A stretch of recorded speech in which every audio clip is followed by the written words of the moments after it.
हरियाणा की हर अपडेट के लिए बेल आइकन दबाएं और सब्सक्राइब करें STV हरियाणा न्यूज। सर आपका जिला आपकी खबर लिए मैं अनामिका अजय मिश्रा रुख करेंगे खबरों की ओर। तेल कंपनियों ने लगातार दूसरा दिन आज तेल के रेट में एक बार फिर से बढ़ोतरी की है। तेल के रोज बढ़ते दामों ने जनता का बजट बिगाड़ कर रख दिया। तेल के दामों के रेट इस कदर बढ़ रहे हैं कि अब हर कोई सवाल कर रहा है कि तेल के दामों पर लगाम आखिर कब लगेगी।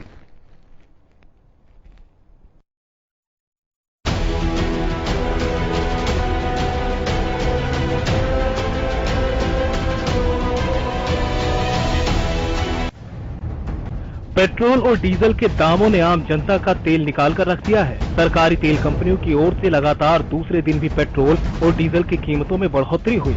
आज डीजल की कीमत 25 से 26 पैसे प्रति लीटर बढ़ी, तो वहीं पेट्रोल की कीमत 34 से 35 पैसे तक बढ़ी है। महाराष्ट्र, राजस्थान, ओडिशा सहित देश के कई राज्यों में पेट्रोल शतक लगा चुका है। बिहार की राजधानी पटना और केरल की राजधानी तिरुवनंतपुरम में भी पेट्रोल 100 रुपए प्रति लीटर के पार पहुंच गया। बात अगर देश के महानगरों की करें तो यहाँ भी तेल की बढ़ती कीमतों ने लोगों का बजट बिगाड़ कर रख दिया। बात दिल्ली की करें तो रविवार को दिल्ली में पेट्रोल का दाम 98 रुपए 46 पैसे जबकि डीजल का दाम 88 रुपए 90 पैसे प्रति लीटर है। इसी तरह मुंबई में पेट्रोल की कीमत 104 रुपए 56 पैसे और डीजल की कीमत 96 रुपए 42 पैसे प्रति लीटर है। चेन्नई में पेट्रोल 99 रुपए 49 पैसे और डीजल 93 रुपए 46 पैसे प्रति लीटर बिक रहा है। तो वहीं कोलकाता में पेट्रोल 98 रुपए 30 पैसे और डीजल 91 रुपए 75 पैसे प्रति लीटर पहुंच गया। तो वहीं बात अगर प्रमुख शहरों की करें तो चंडीगढ़ में पेट्रोल 94 रुपए 69 पैसे और डीजल 88 रुपए 54 पैसे। रांची में पेट्रोल 94 रुपए 8 पैसे और डीजल 93 रुपए 82 पैसे।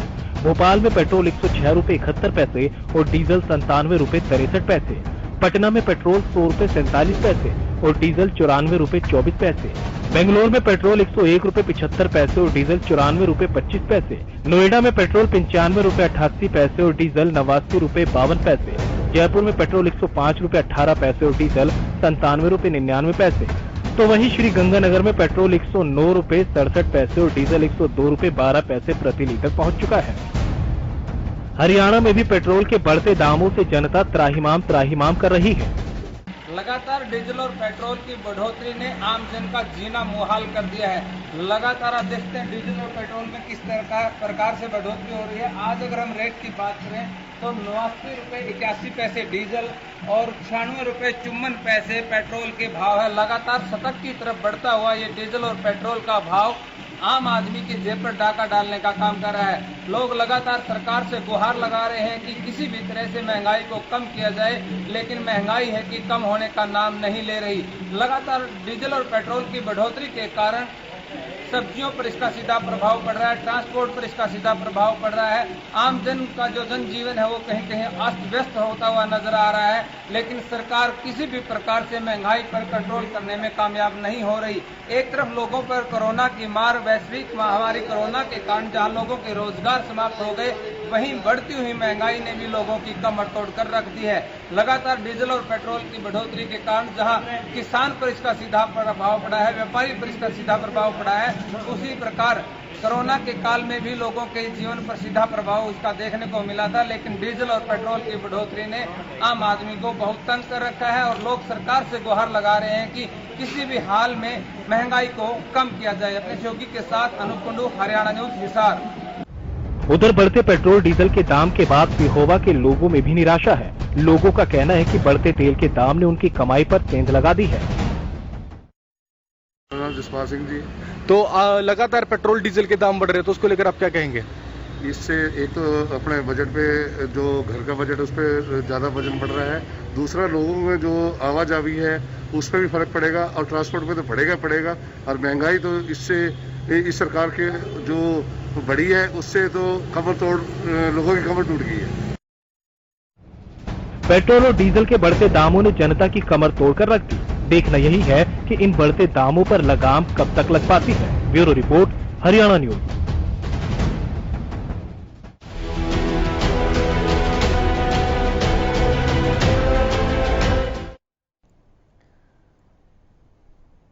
तेल की बड़ी कीमतों ने आम आदमी की कमर तोड़कर रख दी है। झज्जर में हमारे संवाददाता ने लोगों से पेट्रोल डीजल की कीमतों पर बात की। क्या कहा उन्होंने, सुनिए।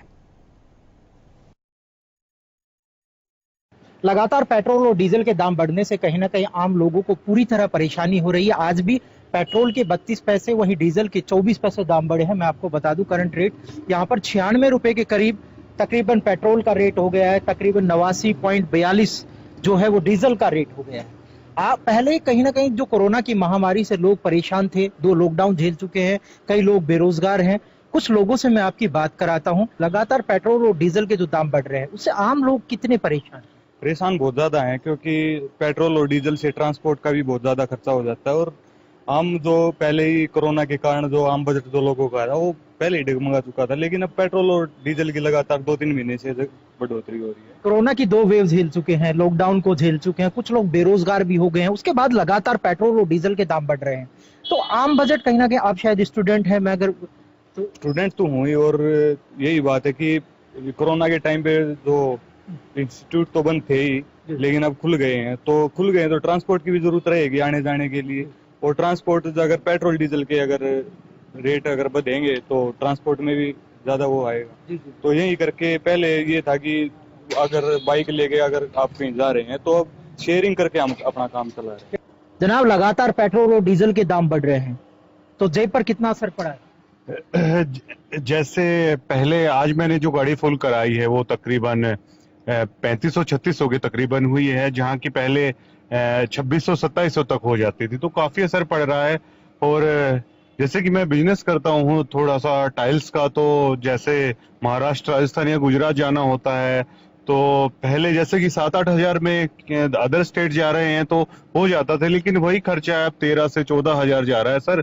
और लॉकडाउन के बाद वैसे ही बिजनेस काफी है वो नीचे आ गया था, तो काफी दिक्कत है, बिजनेस में भी काफी दिक्कत है आ रही है और अफोर्ड करना बेहद मुश्किल हो रहा है। जाहिर सी बात है, लोगों ने बताया कि जो एक स्टेट से दूसरे स्टेट में जब ये जाते थे तो 7,000 रुपए का खर्चा आता था। अब 20 स्टेटों में तो कहीं ना कहीं जो पेट्रोल का जो रेट है वो 100 रुपए के तकरीबन पहुंच गया है और डीजल है वो तकरीबन 90 है। जनाब, लगातार पेट्रोल डीजल के जो दाम बढ़ रहे हैं तो आम लोग काफी परेशान हैं। जी सर। जाहिर सी बात है, लॉकडाउन में कई लोग हैं बेरोजगार हो गए हैं। उसके बाद लगातार हरियाणा सरकार की तरफ से या केंद्र सरकार की तरफ से पेट्रोल और डीजल के दाम बढ़ रहे हैं, तो क्या सरकार से क्या कहना चाहेंगे? क्योंकि जाहिर सी बात है, स्कूटी पहले आप लोग जो 200 से 300 रुपए में फुल करा लेते थे, अब 400 से 500 रुपए में होती है। काफी रेट बढ़ गए हैं तेल के, और अब वो पहले क्या कह रहे थे सरकार के भाई कम हो जाएंगे, वो कम तो हो ही नहीं है पर बढ़े हैं, और महंगाई काफी ज्यादा तक आगे बढ़ गई है। बिल्कुल। अब क्या आपने पता लगा लिया क्या कितने बढ़े हैं, कितने घटे हैं, बताएं? पेट्रोल तो 34 पैसे बढ़ गया जी, और अब ये डीजल बढ़ गया 25 पैसे। पेट्रोल 34 पैसे और डीजल 25 पैसे आज का इजाफा है। जाहिर सी बात है, जो बड़े व्यापारी है उनकी जेब पर चाहे असर पड़े ना पड़े, लेकिन जो गरीब व्यक्ति है उसका डेली जो ट्रांसपोर्ट में वो जो जाता है उनका किराया बढ़ेगा, सब्जियों के दाम बढ़ेंगे, पेट्रोल डीजल के दाम बढ़ने से कहीं ना कहीं जो अलग जो रोज जो गुजर बसर की जो चीजें हैं उनके दाम बढ़ जाएंगे। जैसे अभी एक जनाब ने बताया था कि टाइलों का रेट हम लोग बढ़ाते हैं, तो जाहिर सी बात है उपभोक्ता पर उसका असर पड़ना है। सरकार 2 कोरोना काल झेल चुके हैं लोग, उन सरकार से रिक्वेस्ट है कि कहीं ना कहीं टैक्स को घटाकर आम लोगों को राहत देने की कोशिश करें। सिरसा में एचएलपी के वरिष्ठ उपाध्यक्ष गोविंद कांडा ने कई निर्माण कार्यों का शुभारंभ किया। गोविंद कांडा ने 1 दर्जन गलियों के निर्माण कार्यों का शुभारंभ करते हुए शहरवासियों से कहा कि चित्तरगढ़ पट्टी में 10 करोड़ रुपए की लागत से गलियों का निर्माण कार्य करवाया जाएगा। चित्तरगढ़ पट्टी में 1 ट्यूबवेल लगेगा, साथ ही वार्ड नंबर 1, 2 और 31 में गलियों का निर्माण होगा। इस मौके पर नगर परिषद प्रधान रीना सेठी, उप प्रधान भी मौजूद रहे। गोविंद कांडा ने कहा कि विधायक गोपाल कांडा सिरसा के चौतरफा विकास के लिए प्रतिबद्ध हैं और सिरसा में अभूतपूर्व विकास होगा। इस दौरान गोविंद कांडा ने विरोधियों पर निशाना साधते हुए कहा कि ओछी राजनीति छोड़ विकास कार्यों में योगदान दें। और चित्तरगढ़ पट्टी वार्ड के अंदर 1 नंबर, 2 नंबर, 3 नंबर और कुछ हिस्सा 31 का भी, ये शहर का सबसे बड़ा वार्ड है और सबसे शहर में आज तक पिछड़ा हुआ वार्ड था। और इस वार्ड के अंदर अब लगभग करीबन जो कार्य शुरू होंगे, कुछ टेंडर हो गए हैं, कुछ होने जा रहे हैं, कुछ हो गए हैं, मिला के लगभग इस वार्ड के अंदर चित्तरगढ़ पट्टी में मेरे हिसाब से 10 करोड़ रुपए खर्च हो जाएंगे और 10 करोड़ से मेरे ख्याल लगभग 200 गलियां इस वार्ड के अंदर बन जाएगी। तो ये सबसे जो पिछड़ा हुआ वार्ड था, ये वार्ड सबसे सुंदर वार्ड बन जाएगा। अब टेंडरों का काम दौर शुरू है, शहर विकास की ओर चल रहा है और शहर को एक सुंदरता के रूप में दिया जा रहा है। यहाँ पे डस्टबिन आए हैं, छोटे डस्टबिन आए हैं, पार्कों में बेंच आए हैं। अभी पार्कों के रख रखाव के लिए भी 4.5 करोड़ रुपए मंजूर हुए हैं, उसका भी टेंडर लग गया। एक जल भराव की जो समस्या थी उसका भी टेंडर लग गया 2.5 करोड़ का। सिरसा का एक इतिहास बनेगा ये इस कमेटी के अंदर कि जो आज तक के कभी इतिहास में जो काम नहीं हुआ है वो इस कार्य में काम हो रहे हैं।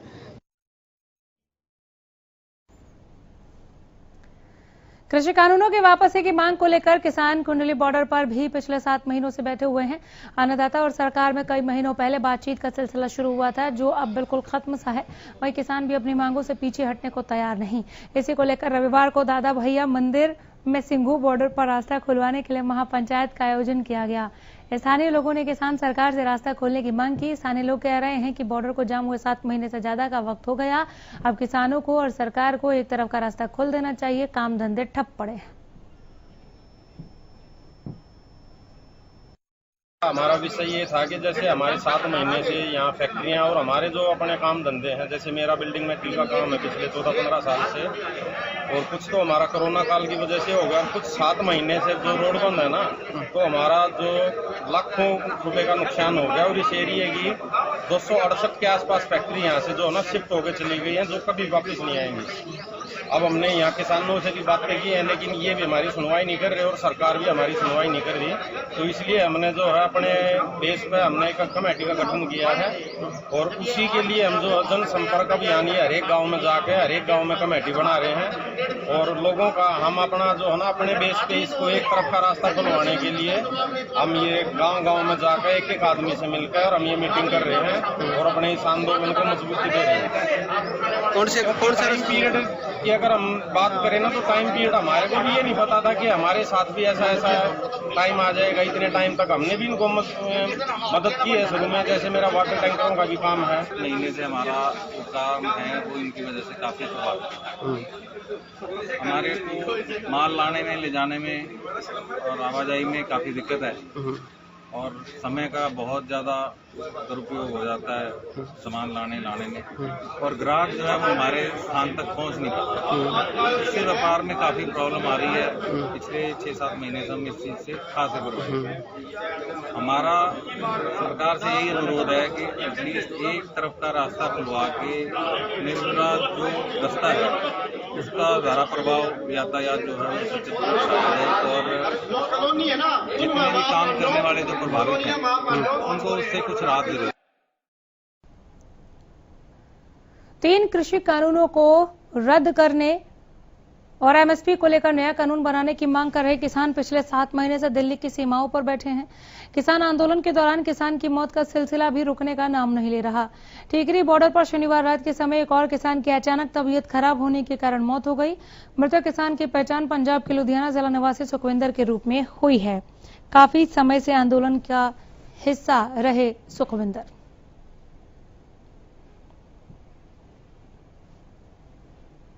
हमारा किसान था पंजाब में, गांव है उनका, जिला लुधियाना, सुखविंदर सिंह सन ऑफ हरनाम सिंह। रात खाना खुना खा के सुहा, फिर उसके बाद तकलीफ हुई, इस करके उसकी मौत हो गई है। जो हमारे 500 के लगभग किसान शहीद हुए हैं, उनकी कतार में जीवित हुए हैं। हमें बहुत दुख है।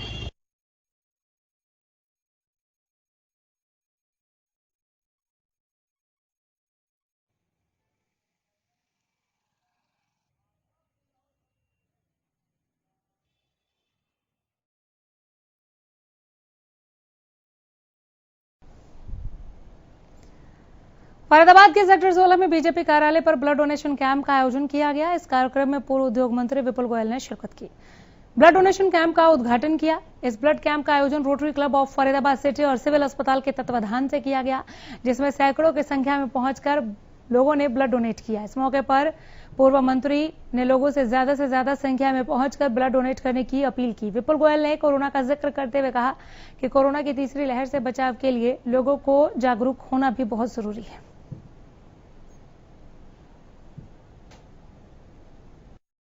ये बात है, ब्लड की शॉर्टेज है पूरे देश के अंदर, तो मैं सभी लोगों से अपील करूंगा कि ज़्यादा से ज़्यादा ब्लड देकर इस जो कमी है इसको दूर करें और मानवता की सेवा करें। क्योंकि ब्लड एक ऐसी चीज़ है जिसे इंडस्ट्री के अंदर नहीं बनाया जा सकता। तो व्यक्ति जब डोनेट करेंगे तभी किसी की जान बच सकेगी, किसी के काम आ सकेगा।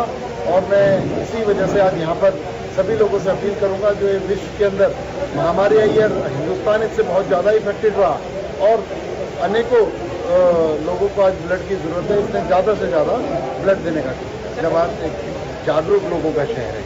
फरीदाबाद एक स्मार्ट सिटी और विजिलेंट लोगों का शहर है, तो चाहे कोई आपदा की स्थिति हो, चाहे कोई कार्यक्रम की बात हो, चाहे इस तरीके का ब्लड डोनेशन की बात हो, सब में अग्रणी है। यहाँ पर ब्लड बैंक की भी कोई कमी नहीं है, लेकिन जैसे पेंडेमिक की वजह से लोग ब्लड नहीं दे पाए और कमी आई है, तो उस कमी को पूरा करने के लिए जगह जगह ब्लड डोनेशन कैंप्स का ऑर्गेनाइज रोटरी क्लब, अन्य क्लब, लायंस क्लब सभी लोग करें, ऐसा मेरा उनसे निवेदन है।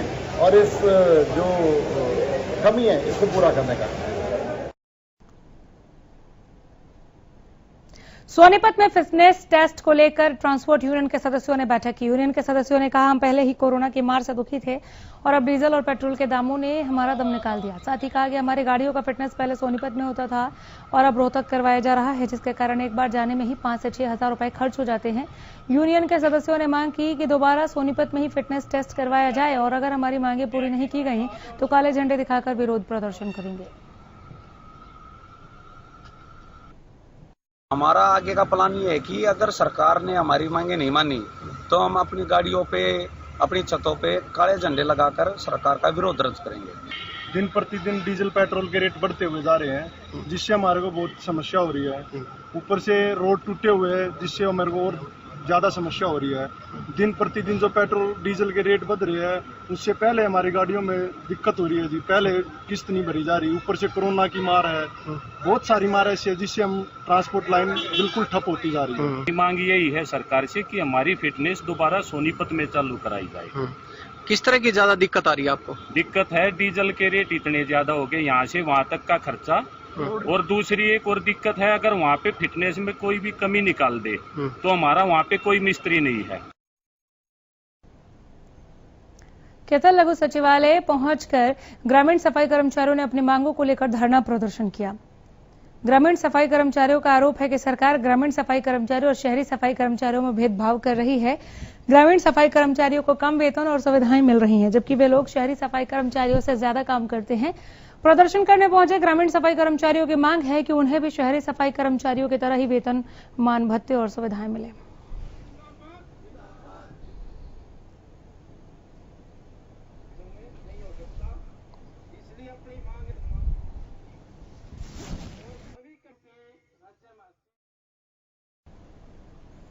सोनीपत में अपनी मांगों को लेकर ग्रामीण सफाई कर्मचारी रविवार को सड़कों पर उतरे और हरियाणा सरकार पर भेदभाव और पक्षपात करने का आरोप लगाया।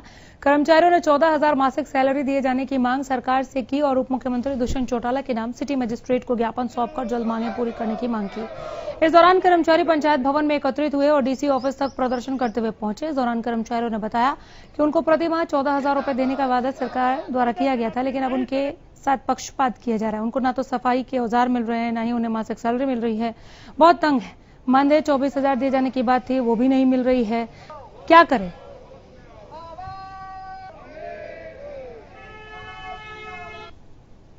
आज पूरे हरियाणा में ग्रामीण सफाई कर्मचारियों का डीसी कार्यालयों पर प्रदर्शन है। उसी कड़ी में सोनीपत के ग्रामीण सफाई कर्मचारी यहाँ उपायुक्त कार्यालय सोनीपत पर पहुंचे हैं। उपायुक्त महोदय सोनीपत के माध्यम से उप मुख्यमंत्री और पंचायत मंत्री श्री दुष्यंत चौटाला के नाम ज्ञापन देके न्याय की मांग करेंगे। हमारे हरियाणा सरकार से कई बार वार्तालाप हो चुकी है। हमारे माननीय मुख्यमंत्री और दुष्यंत चौटाला जी से जो कई बार बातचीत हुई, उनमें जो हमारा समझौता हुआ है, जो आज तक कोई लागू नहीं हुआ है।